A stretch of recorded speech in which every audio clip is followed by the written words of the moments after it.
They thought they knew. That was the part that made it so difficult to accept. Not just the injury itself. Not just the image of Shohei Ohtani walking off that field with trainers on either side of him, the crowd quieter than it had been all night.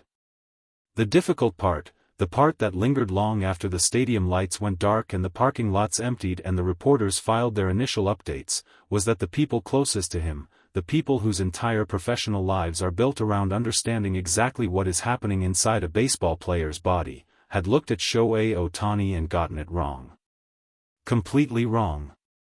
Those were not the words of a reporter speculating from a press box. Those were not the words of a fan reading too much into a grimace caught on camera. Those words came from inside the organization. From the people who ran the MRI. From the people who sat in a room for 15 minutes and looked at each other across a table and realized, with a sinking clarity that no amount of medical experience fully prepares you for, that what they had told the public, what they had told the media, what they had perhaps even told themselves, was not the truth. We completely misjudged Ohtani's injury. When those words reached the outside world, everything stopped. The day had not started as a day that anyone expected to remember.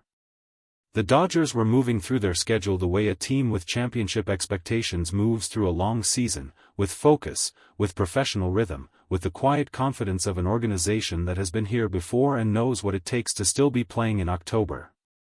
Ohtani had been present in the way that Ohtani is always present. Which is to say, in a way that makes everything around him feel slightly more significant than it would otherwise be. There had been signs. Looking back, there are always signs. A slight adjustment in his stance that the cameras caught but that nobody flagged as meaningful. A moment between innings where he stood at the edge of the dugout differently than usual, not dramatically, not in a way that would have drawn attention in real time, but differently. The kind of differently that only becomes visible in hindsight, when you are watching the footage again with the knowledge of what came next. But in the moment, nobody knew what was coming. And then it happened.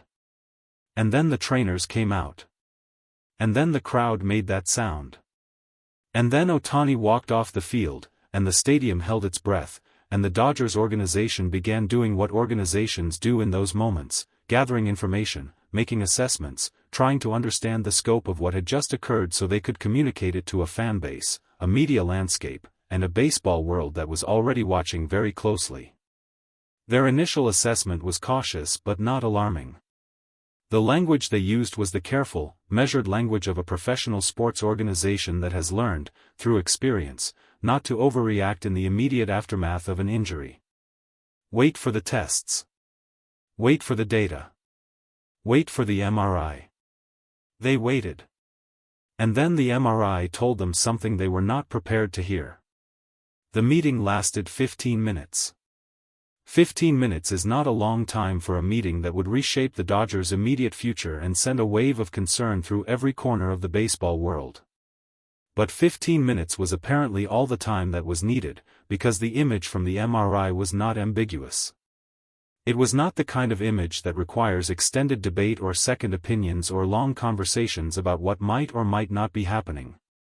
It was the kind of image that walks into a room and makes the decision for you. Dave Roberts was there. The GM was there. The medical staff was there.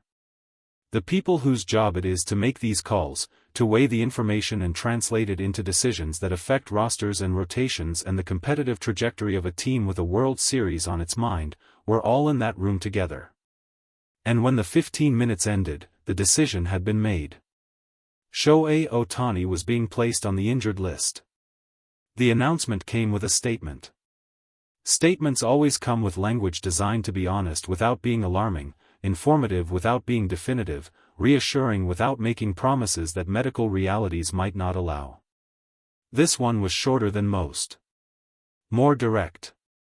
And buried inside the careful organizational language, almost like the person writing it couldn't fully hide the weight of what they were admitting, was a sentence that nobody in the Dodgers organization had expected to be saying publicly. We completely misjudged Ohtani's injury. 6 words. Simple ones. The kind that a medical professional or an organizational spokesperson spends an entire career trying never to have to say publicly about their most important player. Because those 6 words carry inside them an admission that goes beyond the injury itself. They admit that the systems failed. That the initial assessment, the one that had been communicated to the public with the confidence of people who examine baseball players for a living, had been wrong. Not slightly off. Not in need of minor revision. Wrong. The U.S. media reacted the way the U.S. media reacts when the story gets bigger than expected. Which is to say, immediately and completely. Within minutes, the statement was being read aloud on sports networks. Within an hour, the clips were everywhere. Within the same afternoon, the question had shifted from what happened to Ohtani to something that felt more uncomfortable and more important. How did they not know? That question deserves an honest answer.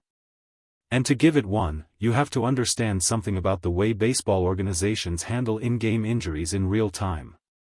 The immediate assessment, the one that happens on the field, or in the training room directly after a player comes off, is not the same thing as an MRI.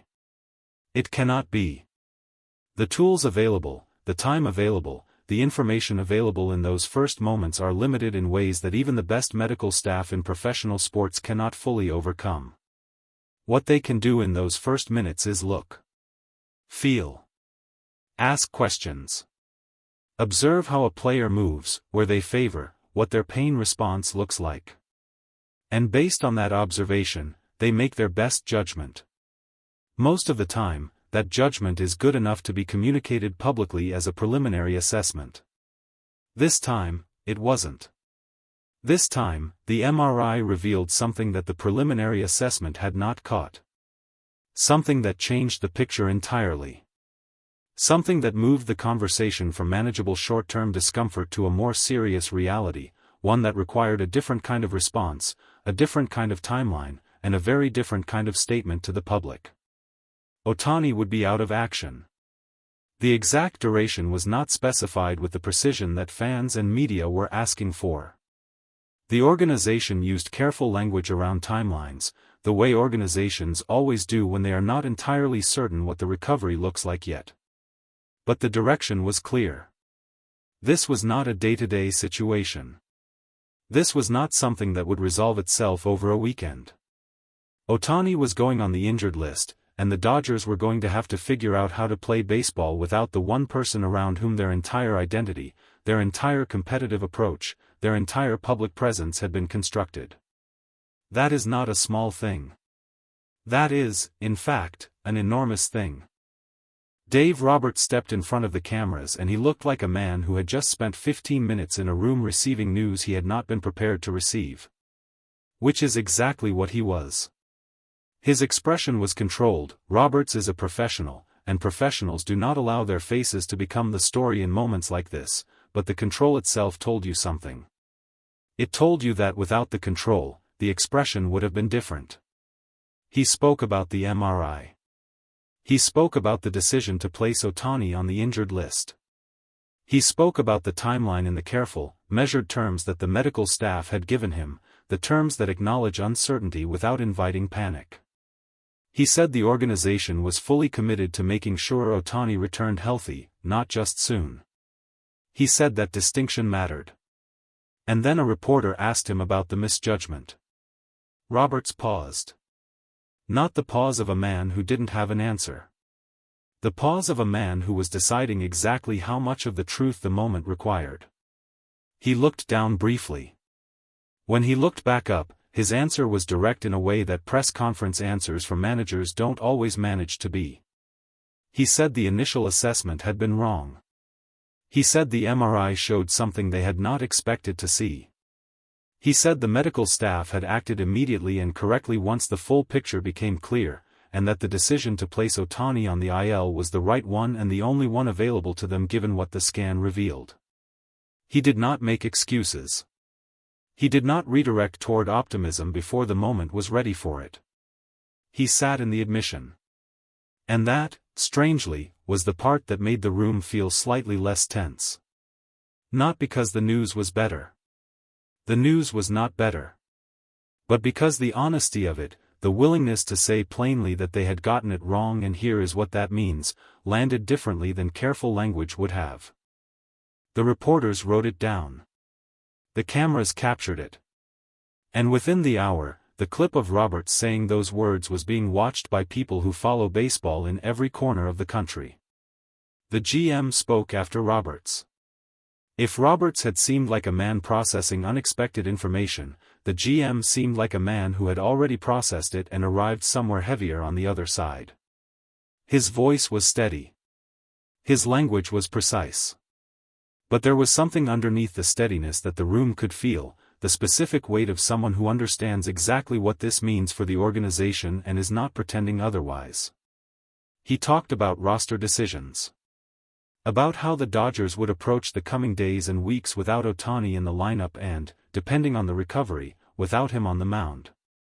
He talked about depth and preparation and the confidence the organization had in the players who would step into larger roles. He said the right things. The things a GM is supposed to say when the biggest name on the roster is going to the IL. But then a reporter asked him a question that went beyond roster management. What does it mean for the Dodgers when Shohei Ohtani is not in the game? The GM was quiet for a moment. It was not a question about statistics or lineup construction or ERA projections. It was a question about something harder to quantify. About the thing that happens in a stadium when Ohtani walks to the plate. About the thing that happens in opposing dugouts when his name appears at the top of the lineup card. About the atmosphere, the energy, the particular quality of attention that this specific human being generates simply by being present in a baseball game. The GM didn't try to answer it with numbers. He said, "You feel it. Everyone in that building feels it when he's there. And when he's not there, you feel that too." The room was very quiet after that. Somewhere inside Dodger Stadium, while the press conferences were happening and the media was reacting and the baseball world was trying to absorb the news, Shohei Ohtani was dealing with the information the way Shohei Ohtani apparently deals with most things. By asking about the team. By asking what the plan was. By asking how the organization was going to handle the coming stretch of games. By asking, in the specific and practical way of someone whose mind goes to solutions before it goes to self-pity, what he could do from the IL to stay involved, stay prepared, stay ready for the moment when the medical staff cleared him to return. Those who were in the room with him described his response to the MRI results with variations of the same word. Calm. Not the forced calm of someone suppressing a bigger reaction. The genuine calm of a person who has been through difficult things before and knows that the only useful response to a situation you cannot immediately change is to focus on the things you can. He asked questions. He listened to answers. He nodded. He made no dramatic declarations about returning faster than expected. He made no statements designed to reassure anyone except in the most direct and honest way available to him. He said he would do the work. He said he would be back. There are players who become important to a team's chances of winning. There are players who become important to a team's identity. And then, very rarely, there are players who become important to the sport itself, to the way the sport is watched, talked about, understood, and felt by the people who love it. Shohei Ohtani is that third kind of player. Which is why the MRI results, and the 15-minute meeting, and the 6 words that followed, "We completely misjudged Ohtani's injury," landed the way they did. Not just as sports news. As something that felt larger. Something that reminded every person paying attention that the extraordinary things Ohtani does are done by a human body. A body with limits. A body that can, despite all evidence to the contrary on most nights, be hurt. He will be back. That part is not in question. The timeline is uncertain. The specifics of the recovery are being managed by people whose job is to bring him back healthy rather than quickly. But the return is not in question. What remains, in the quiet after the press conferences and the statements and the media reaction, is something smaller and more honest. The image of a man lying on the training table, being told that the injury was worse than anyone had realized, and asking what the score was. Some things the rulebook doesn't cover. Some things no MRI can fully explain. That is Shohei Ohtani. And baseball will be waiting for him when he comes back.